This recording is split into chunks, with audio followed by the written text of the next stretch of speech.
Pasó lo que tenía que pasar, pero también pasó que teníamos que ver en todos sus colores, en todos sus matices y en toda su desgracia, el nivel que tenemos en la clase política mexicana.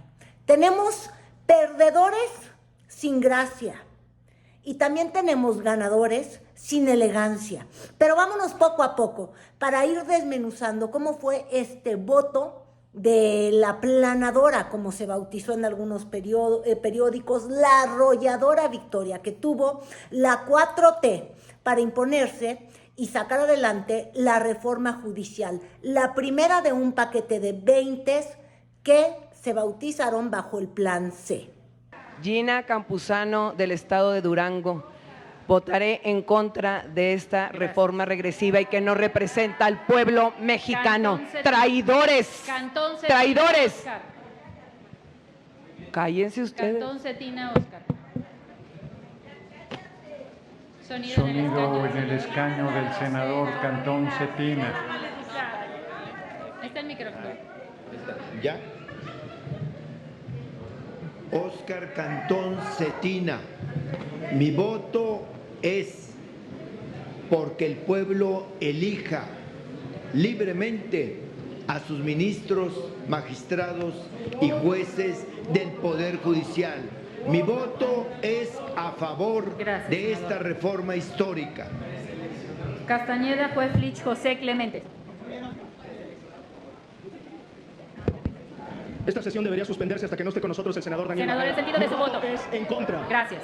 Fueron 17 horas y 17 horas inauditas. Inauditas porque vimos cosas que jamás habían sucedido en la política mexicana. La primera tiene que ver con la toma de la Cámara de Senadores.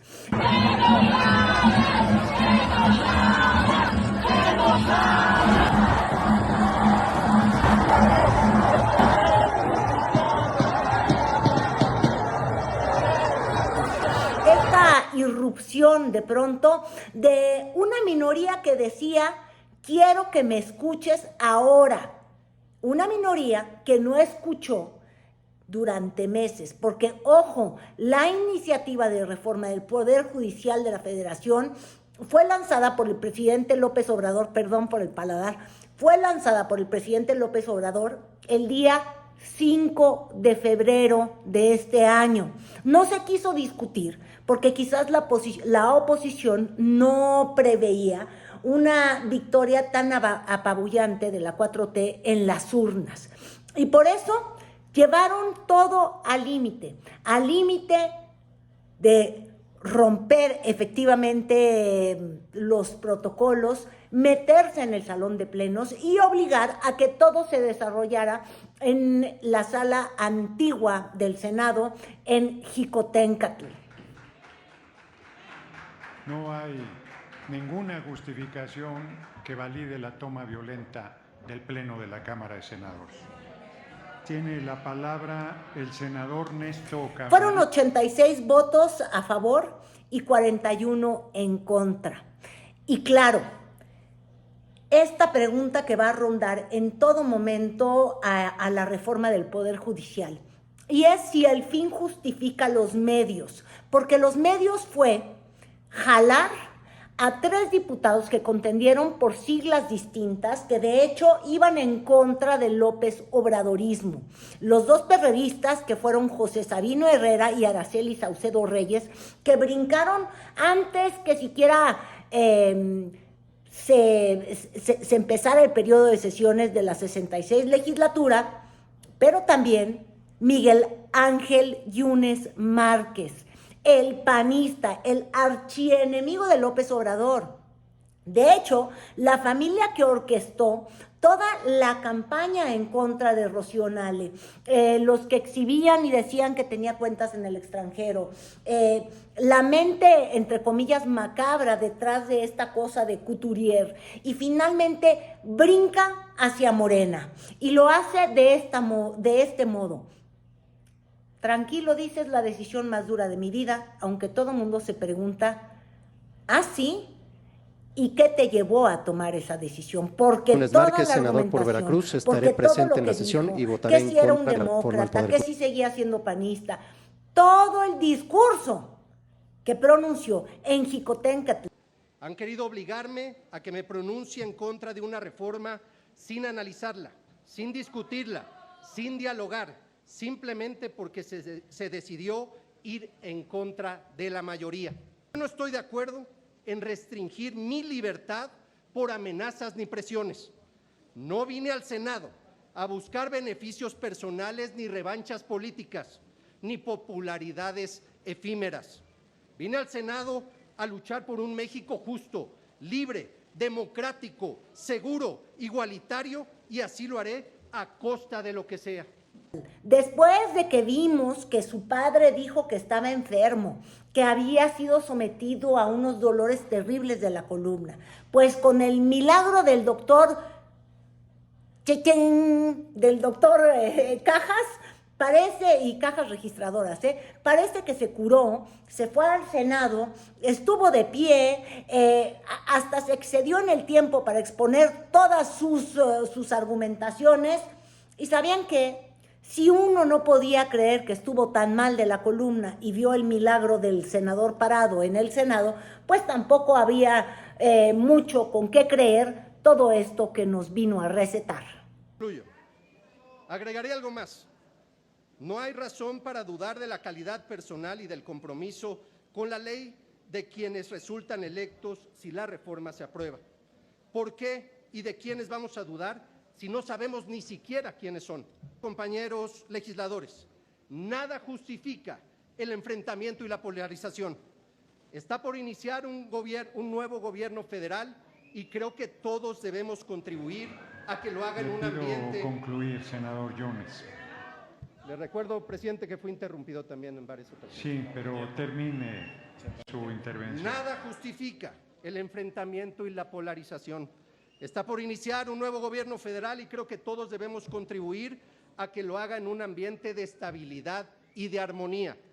Deseo por el bien de México que dejemos atrás la falta de diálogo entre el Ejecutivo y las fuerzas políticas y que juntos construyamos una nueva y mejor realidad. Que podamos ir de la mano para encontrar soluciones a la pobreza, la inseguridad, la falta de recursos para el desarrollo, para mejorar nuestro sistema de procuración y administración de justicia y muchos otros retos. Sé que la reforma al Poder Judicial que se nos ha propuesto no es la mejor. Sé también que en las leyes secundarias tendremos la oportunidad que termine su intervención. Pido a la Asamblea, quien lleva el tiempo es la mesa directiva, y pido al senador Yunes que concluya su intervención. Concluyo, señor presidente.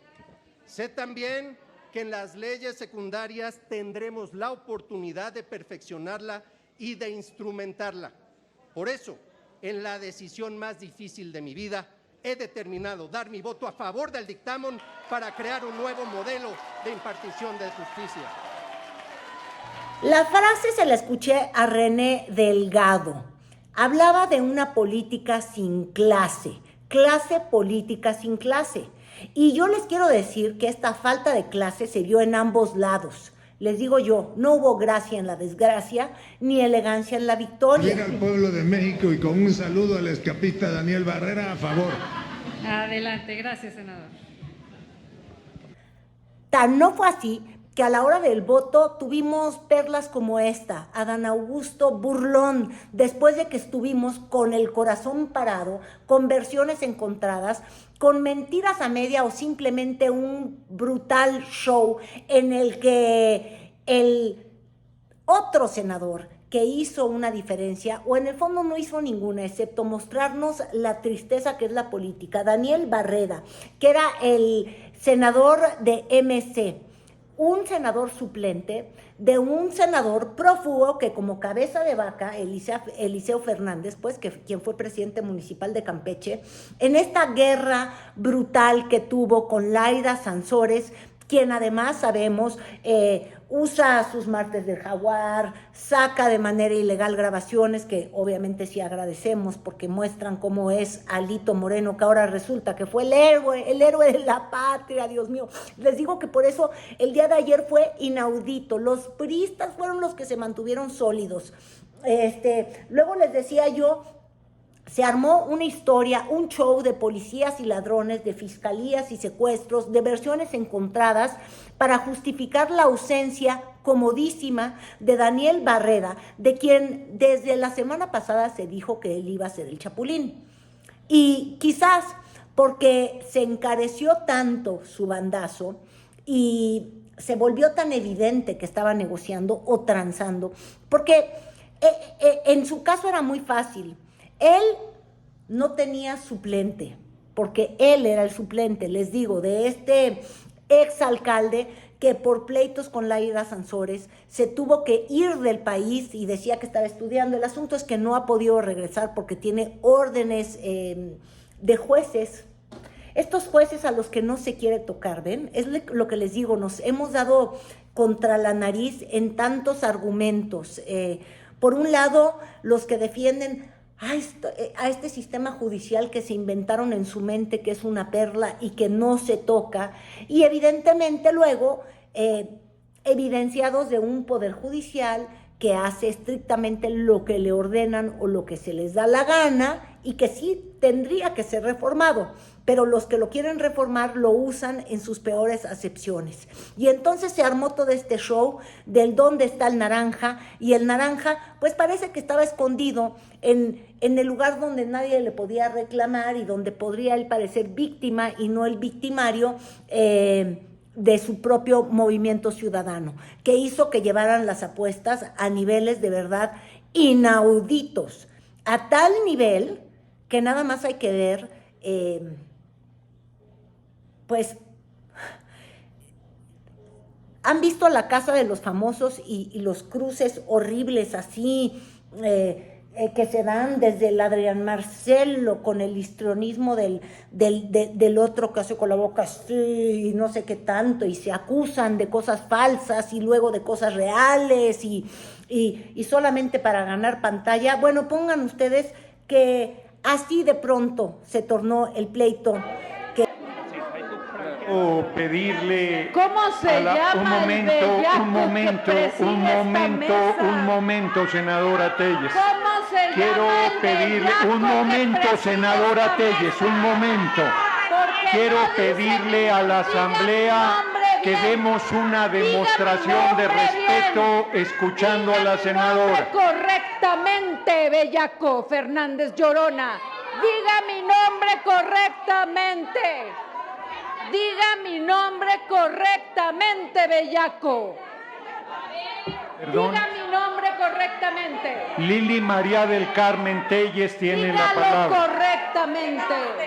Que no sabe leer, no sabe matemáticas y tampoco sabe leer. Le exijo respeto a esta presidencia, senadora Telles. Diga mi nombre Tiene el uso de la correctamente. palabra. Exijo respeto a mi persona. Diga mi nombre correctamente. Diga mi nombre correctamente. Diga mi nombre correctamente. Falta un senador. Secuestraron a un senador. Secuestraron a un senador de MC. Ustedes lo secuestraron. Ustedes. Allá va Corral, el de justicia. El que anda huyendo de la justicia.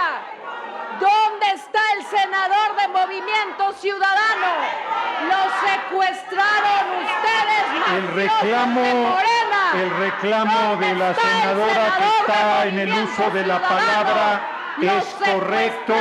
María Lili del Carmen Telles García está en el uso de la palabra. ¡Supo leer, bellaco, por fin! Una clase de lectoescritura, por favor, al presidente de esta mesa. Ya está reprobado en matemáticas. ¡Qué bueno que leyó bien! Le exijo que nos den acceso al senador que tienen secuestrado de Movimiento Ciudadano. No vale la palabra de ustedes porque ustedes lo secuestraron. Falta un senador y usted, Noroña, tiene obligación de velar por todos los senadores. Tampoco se salvaron de que de pronto la sesión se saliera de control. Vimos a un Gerardo Fernández Noroña que arrancó primero diciendo, aquí hubo un golpe, esto es inaudito, a ver ya quién llegó, quién no ha llegado, lo hacía así. Si no ha llegado, tiene la palabra el senador Luis Donaldo Colosio Riojas. Tampoco ha llegado. Le tocaba el turno, por ejemplo, a Colosio, pero luego nos enterábamos que a Colosio pues le habían echado un ácido en un ojo, gasolina, algo así. Estoy tratando de ingresar la denuncia al llegó recinto de Xicoteca, a la Cámara Alta y en ninguno de los accesos. Era un mar de confusión. En uno de los accesos, lamentablemente, hay una serie de manifestantes que nos empezaron a agredir. Nos echaron gasolina, me echaron gasolina en la cara. No hubo novedad bajo el sol, porque finalmente yo no estoy segura de cuántos de los 128 senadores realmente leyeron la iniciativa, pero tenían un guión en el sentido de por qué la odiaban o de por qué la amaban. En los odiadores estaban los argumentos de que cómo vamos a dejar en la calle a miles de familias que no van a ser indemnizadas. No importa si se ha dicho que van a tener una indemnización a según de la ley, en realidad es la zozobra que van a vivir más de 1,000 familias de personas que trabajan en los juzgados. Ahora, ojo, no son los 50,000 empleados por el sistema judicial, serían los jueces, los magistrados y los ministros, evidentemente, de la Corte, pero el argumento estaba allá. ¿Cómo nosotros en el PAN no vamos a permitir que familias vayan a la calle? No daré mi voto a la destrucción de la justicia. No permitiré que este gobierno dañe a los miles de trabajadores del Poder Judicial que con años de carrera han construido una trayectoria en la defensa de los derechos ciudadanos. No pienso ser cómplice de una reforma que llevará a miles de familias a la incertidumbre. Uno dice tiene toda la razón hasta que de pronto te da un golpe de memoria y dices, a ver, no eran estos mismos los panistas que cansados de los privilegios de un sindicato que actuaba como dueño de la luz, y me refiero a Luz y Fuerza del Centro, los del SME, que evidentemente los mandaron a la calle, se les indemnizó conforme a la ley, ellos nunca quedaron satisfechos, pero el PAN siempre dijo, no queremos a estos trabajadores privilegiados, y más vale rescatar a los hogares que son de alguna manera defraudados por estos trabajadores, vamos a salvarlos, y así fue como salió adelante esta reforma, que por cierto, los que hoy están en Morena decían, ¿cómo es posible que saquen a la calle estos pobres trabajadores? Y se les olvidaba que les regalaban la luz, que hacían lo que querían, que trabajaban cuando querían. Es decir, es como que si le quitas SME o le quitas Poder Judicial, hablas exactamente de lo mismo en los argumentos, nada más que se switchean. ¿Por qué? Porque esa es la otra característica que hemos visto en la política. En el fondo no son las causas, son solamente quienes representan mi causa. Y las posiciones no son ideológicas, las posiciones son de este es mi aliado, este no es mi aliado. Y según estés en la balanza, vas a lanzar los mismos argumentos y no te importa morderte la lengua. Al contrario de otros compañeros, yo no voy a traicionar la agenda por la que me eligieron las y los ciudadanos. Yo no voy a traicionar a mi país y mucho menos voy a traicionar mi palabra. En desacuerdo en la manera en que llegan, cómo llegan y los beneficios que se les otorgan para poder ocupar ese puesto. Sabemos del tráfico de influencias, sabemos cómo se han comprado con 180,000 pesos los exámenes para el Poder Judicial. Es una nota y una investigación que se hizo y que nadie ha podido desmentir. Pero además ya se dijo que 16,900 personas forman parte de unas familias en el Poder Judicial. En contra de eso es por lo que vamos. No van a ver afectados sus derechos laborales, sépanlo muy bien, pero los que no cumplieron con el artículo de la Constitución, donde no se puede ganar más que el presidente, fíjense, los que deben hacer cumplir la Constitución, los niños. Y la mordida de lengua más severa fue justamente la del senador Yunes, porque resucitó de su columna y luego se volvió en el aliado que nadie hubiese creído que podría tener López Obrador. Tan es así que el propio presidente se enfrascó en una discusión rarísima el día de hoy en la mañana sobre la tranza, y yo solamente pensaba el que no tranza no avanza, pero la reforma avanzó, pero aquel transó, ¿a cambio de qué? Y el presidente dijo, ¿sabían qué? Ese no es mi boleto, fue de Adán, Adán habló con él, pero nosotros siempre tendremos la realidad moral. Transado, o sea, para decirlo con claridad. O sea, eso ¿sí? No lo hace ningún integrante de Morena. Eso era lo que se hacía en los tiempos de Salinas. O sea, eso es lo que se siguió haciendo sin Salinas, que continuó el salinismo como política. Y no solo eso, peores cosas. Entonces, pero no un dirigente de Morena tranza, como se supone. A ver, impunidad, ¿sí? Dinero, amenazas, lo de ayer. A ver, tienen en la cárcel, ¿sí?, a un senador, a su papá también. No, eso no lo hacen los dirigentes que luchan por una transformación. Y pues sí, estamos en el territorio del fin justifica los medios. El fin era esta reforma judicial, el medio se llama la familia Yunes. Y sí vale la pena cuestionarnos. En primera, porque llegó con los votos de ciudadanos que iban en contra de esa reforma. 2, es el archienemigo del presidente López Obrador. 3, es de las personas que gozan con el prestigio más bajo en la política mexicana. Será de aciertas, será de mentiras, pero las acusaciones que rodean a esta familia, los bandazos que han dado, sí son para cuestionarnos si realmente Morena quiere tener esos aliados. Ya han dicho que él se queda panista, ya también han dicho es que nos ayudó, pero ahí estaba sentado en la bancada de Morena y ahí vienen realmente los dilemas a los que uno se enfrenta.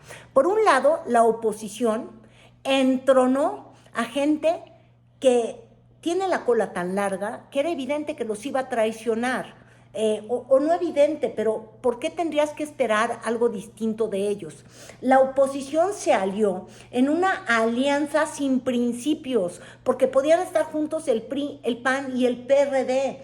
No hay principios en ese batidillo. ¿Y sabían qué es lo que pasó?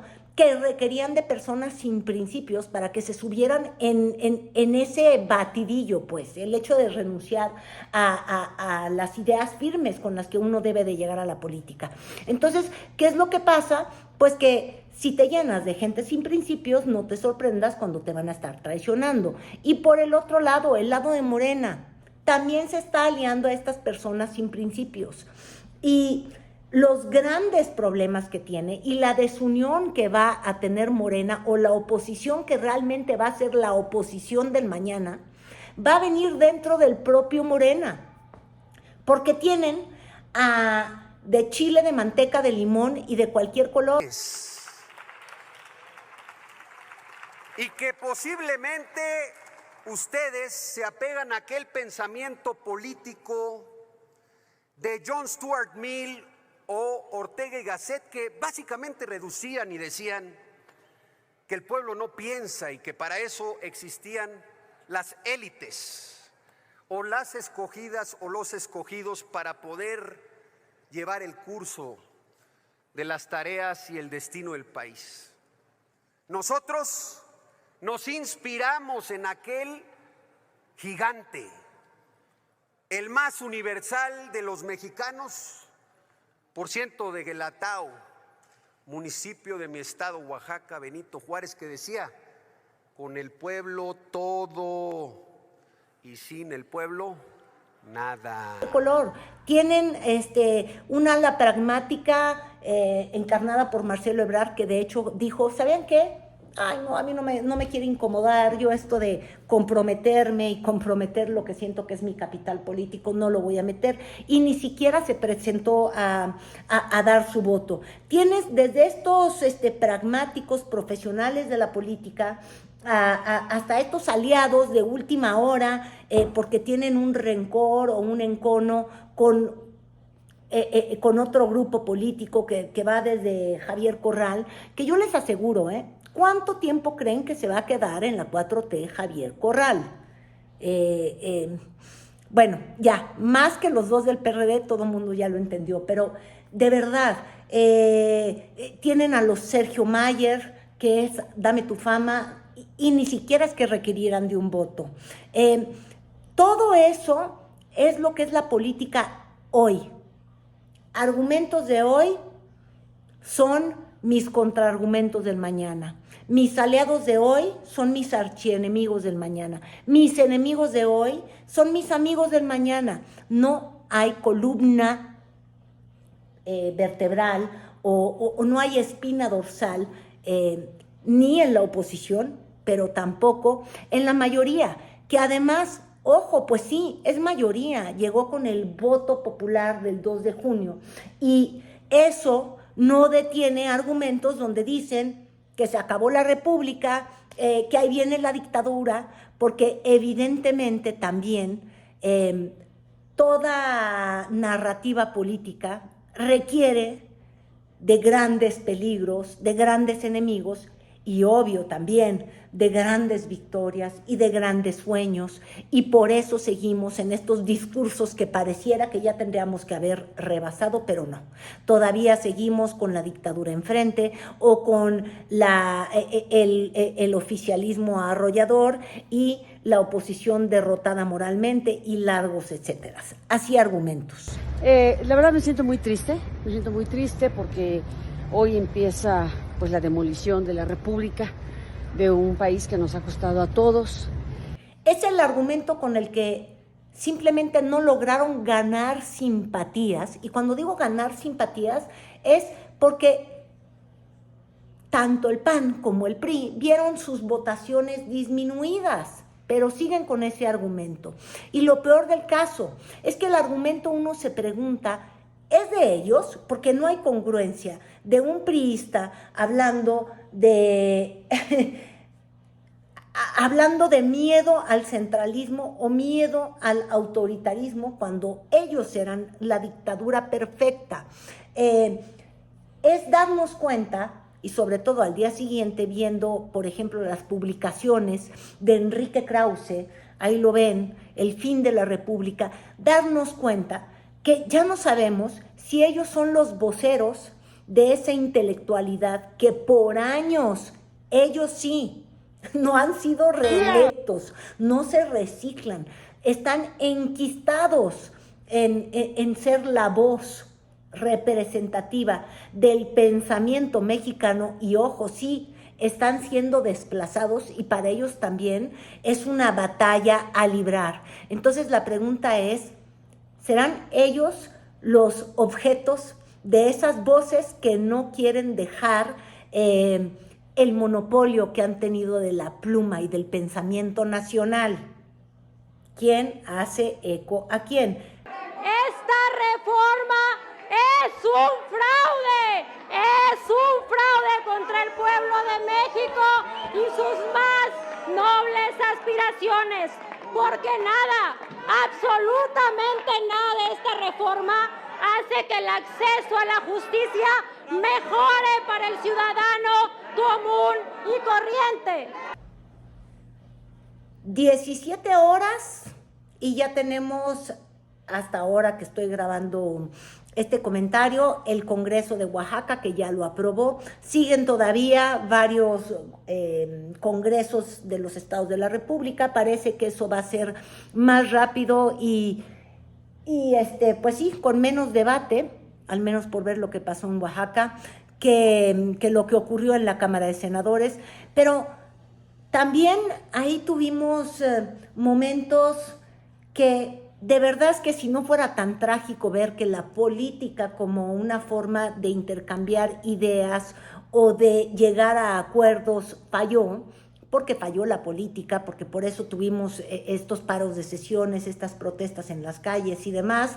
Bueno, cuando hace su intervención la líder de la bancada de los senadores del PAN, empiezan ellos de a poco, ahí se ve en la imagen como que pasito hormiga, empiezan a subir hasta que dejan copada completamente pues la tribuna de los senadores, y el propio Gerardo Fernández Noroña decía, no, yo sí quiero arreglar tal, pero estoy secuestrado, no, esto es un secuestro, y momentos tremendos en los que hasta el despecho se dio, y no hablo del despecho de las mujeres despechadas, de que están enojadas y demás, no, hablo literal de, ay, con permiso, ahí les agarré, te abro la camisa, jaloneos, venga por acá, rebatinga por ahí, toqueteo por allá. De verdad, es que esa tribuna manoseada, como fueron manoseados argumentos que ni siquiera son probados, otros, y me refiero a los dos, a los dos bandos, decir que por el voto de la mayoría o el voto de los jueces y de los magistrados vamos a tener un buen sistema de justicia es simplemente una aseveración repetida cientos de veces, y por ello pretender que eso va a ser real. Votado fue Vicente Fox y no le trajo el cambio a México, y el voto popular en sí, por sí mismo, no conlleva a los mejores resultados. Necesitas acompañarte de muchas cosas, de fiscalías que sepan investigar, de transparencia, de tantas cosas que al menos no han sido tocadas hasta el momento. Y también les digo, esta idea y esta mentira manoseada de que ya se acabó la República, y lo peor del caso es que lo escuchábamos en los argumentos de los propios senadores, sí, de mi tocaya Carolina Villano, y de todos estos que no paraban de decir el argumento. Y vamos a regresar al principio de esta charla para no hacerla tan larga. Además la bauticé parte 2 porque ayer tuve que contar el inicio de la sesión, el inicio de la traición, y lo que no teníamos claro era el final de la traición, bueno, ya consumada, y las declaraciones del presidente esta mañana, y luego también el desenlace de la desaparición. Fue una desaparición forzada que nos hace pensar en, quizás sí, le llegaron al costo o lo intimidaron, pero montó todo este show, porque luego sale y dice, no hombre, yo tan tranquilo como cualquier día. De verdad, es una locura. Al Movimiento Ciudadano lo engañaron, o el Movimiento Ciudadano se llevó a sí mismo a ese engaño.